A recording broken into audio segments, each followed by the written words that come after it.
Essa é a aula número 4 do curso Gestão de Conflitos pela Água. Vou tratar nessa aula de um método de gestão de conflito, que é o método só de Harvard, um método muito conhecido e que será muito útil para vocês. Eu queria explicar que a minha introdução nessa área de conflito se deu pela necessidade real de minha profissão de viver ambientes complexos, né, e de intenso conflito, e eu pensei assim, eu tenho que ter técnicas para viver nesse ambiente tão difícil. Então eu fui estudar isso pensava assim, vou cumprir a missão que me deram aqui nessa situação, eu também quero cumprir a missão mantendo as relações pessoais, eu não quero brigar com todo mundo o tempo todo, e também quero preservar minha saúde, ou seja, quero criar um ambiente saudável de discussão. Então essas três premissas me levaram a buscar técnicas de conflito pelo uso da água, que eu agora divido com vocês. Os conflitos partem das visões distintas que as pessoas têm do mesmo fato. Então a gente tem que se acostumar com isso. As pessoas têm visões distintas, formações distintas e histórias distintas. Isso forma um caldo cultural, um caldo social de envolvimento que as pessoas observam os mesmos fatos de maneira distintas. E para isso é preciso técnicas para que a gente saiba conviver em ambiente tão plural e tão diverso. Aqui estão algumas das habilidades que eu acho que são indispensáveis para quem vai viver reuniões em comitê de bacia hidrográfica ou outros coletivos que tratem de água. Então, um pouco de liderança, um pouco de empatia, um pouco de comunicação e motivação não podem faltar. E, em geral, poucos cursos numa faculdade, numa universidade abordam essas temáticas.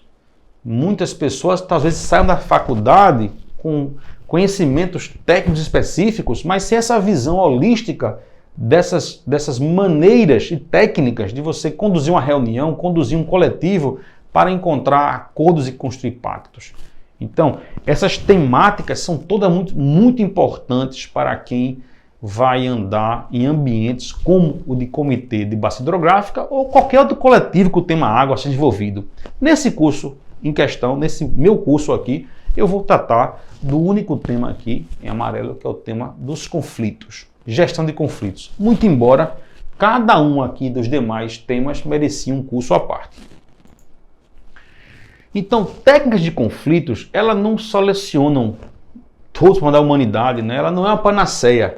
Numa analogia com a mecânica, né? Se você tem equipamentos mecânicos, né? que estão se encontrando sem uma boa lubrificação, você provoca atrito, desgaste e calor. Isso tem muito a ver com as relações humanas, né? Técnicas de conflito é como se fosse esse lubrificante que faz com que as pessoas, né, se encontrem acordos, entendeu? Sem estar provocando atritos e calor entre as partes. Então, eu não estou aqui para dizer que técnicas de conflito vão dar solução a tudo. Eu vou dizer que elas são úteis, né? Elas fazem com que as relações se deem sem tanto calor e sem tanto atrito, contribuindo para você dar uma solução ao problema, mantendo as relações e preservando esse ambiente saudável que é necessário para construir pactos. Qual é o fundamento técnico, teórico que eu uso? Esses dois livros. Esse livro, Getting to Yes, de Harvard, e a sua tradução em português. Como chegar ao sim. Eu indico fortemente esses dois livros como o livro texto básico para quem quer começar a entrar nesse assunto de fato com força. Agora, esse livro que eu já li 10 vezes cada um, não contém a palavra água. São livros gerais de conflitos, que mostram premissas, condições, conselhos gerais, mas não tem a palavra água.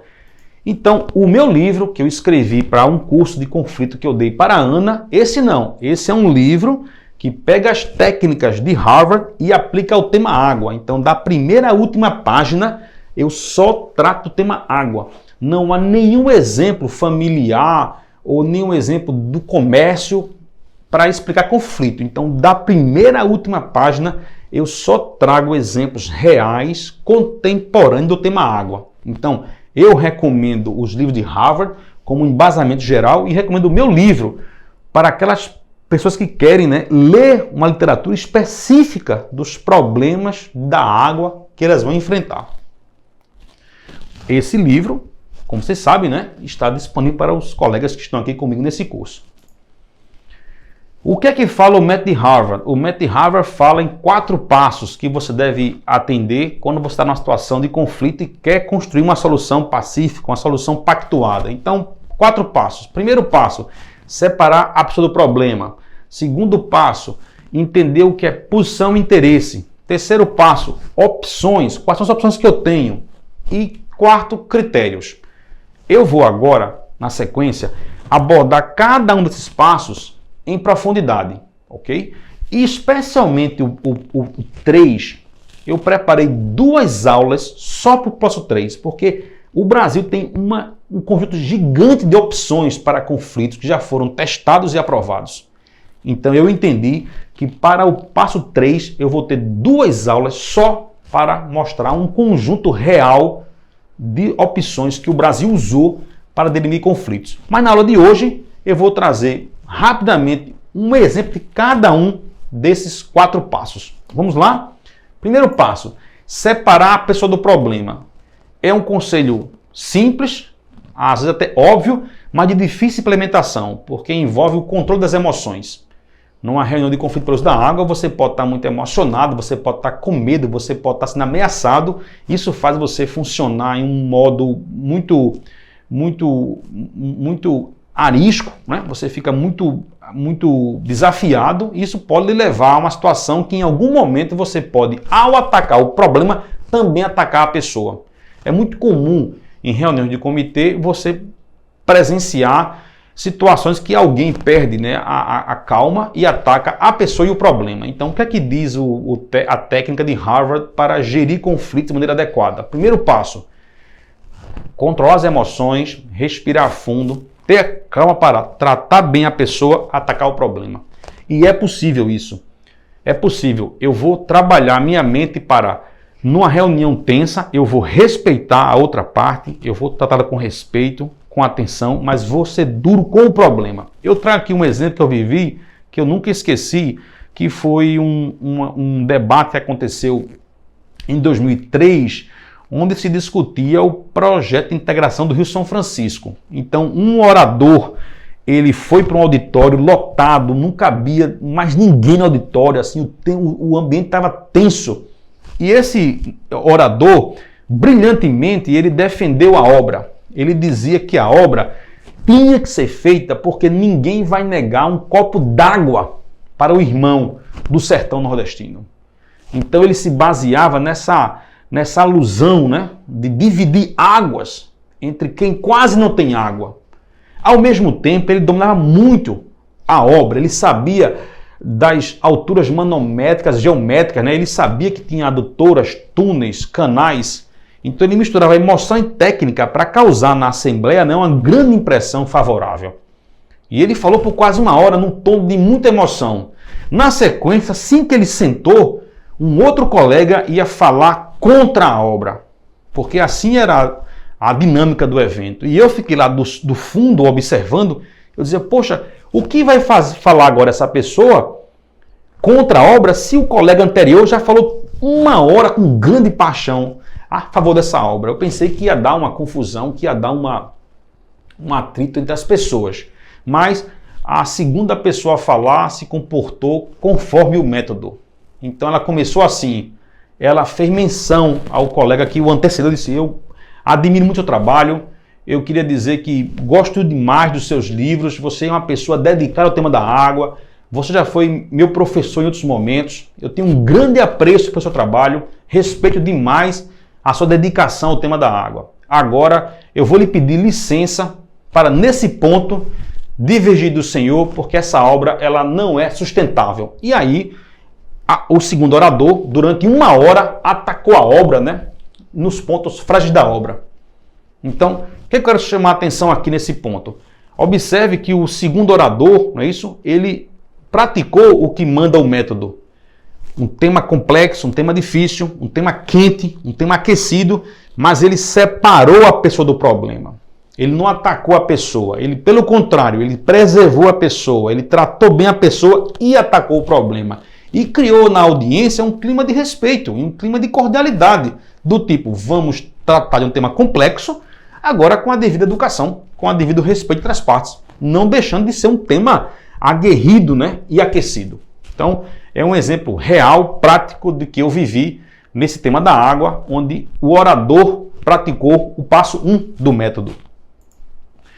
O passo 2 é posição e interesse, perceber essa diferença. O que é posição? A posição é aquilo que a pessoa fala na emoção, no medo, na raiva, na angústia.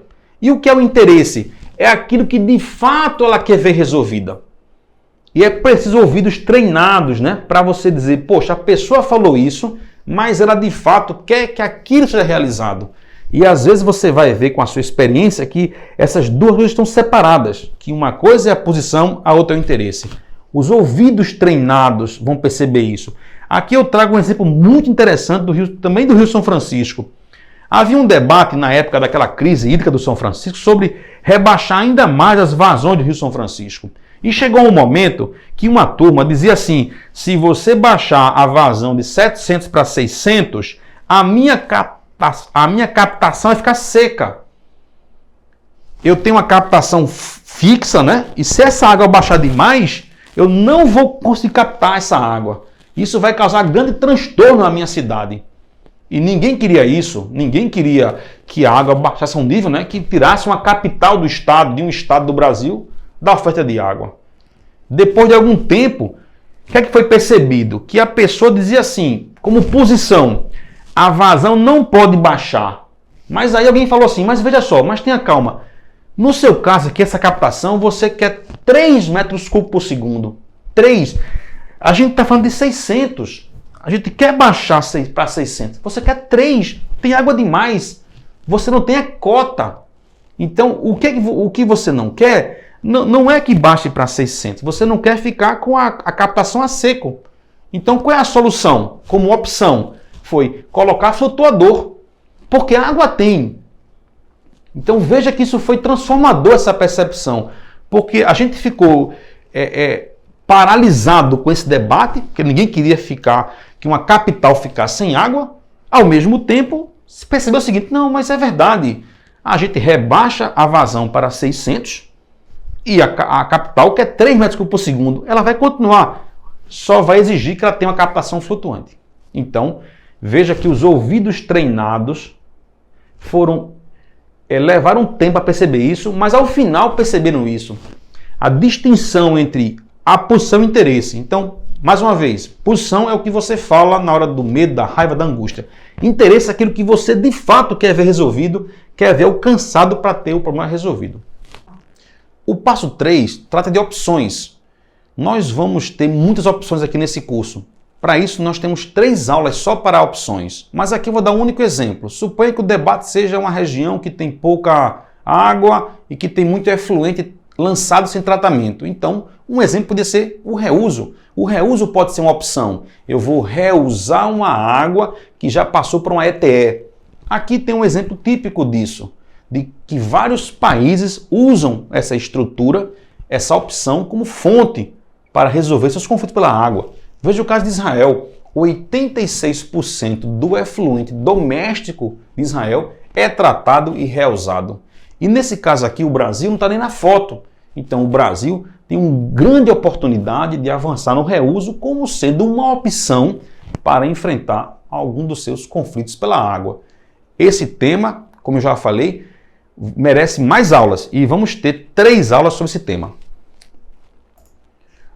O 4º passo quer falar de critérios, ou seja, você no primeiro passo separou a pessoa do problema, no passo 2 percebeu posição e interesse, no passo 3 um conjunto de opções. E qual é o 4º passo? É critérios, é você dizer, eu atuo assim, eu me guio dessa maneira porque eu tenho critérios. E quais são os critérios? Os da lei 9433, a lei das águas. Então você vai dizer, vamos tentar o reuso ou a eficiência. Se alguém perguntar por quê? A lei estabelece que a água deve ser usada de maneira racional. Se alguém falar, mas por que você está sempre propondo coletivos com todo mundo? Você vai dizer, porque a água é domínio público e a gestão tem que ser descentralizada. Então você se apoiará nos critérios da Lei 9433 para guiar a sua ação. E aqui tem um conjunto muito importante disso, especialmente o último aqui, o participativo. Se alguém disser, você está sempre propondo grandes agrupamentos, isso vai dar confusão, é muita gente fazendo. Não, a lei obriga isso. A gestão é participativa. Então, com esses critérios na mente, você vai formando uma boa base de apoio para as ideias que você quer ter, né, que você quer atuar como mediador de conflitos pelo uso da água. Nessa direção, na próxima aula, eu vou apresentar um conjunto de opções que foram usadas no Brasil e fora do Brasil para dirimir conflitos. Até lá!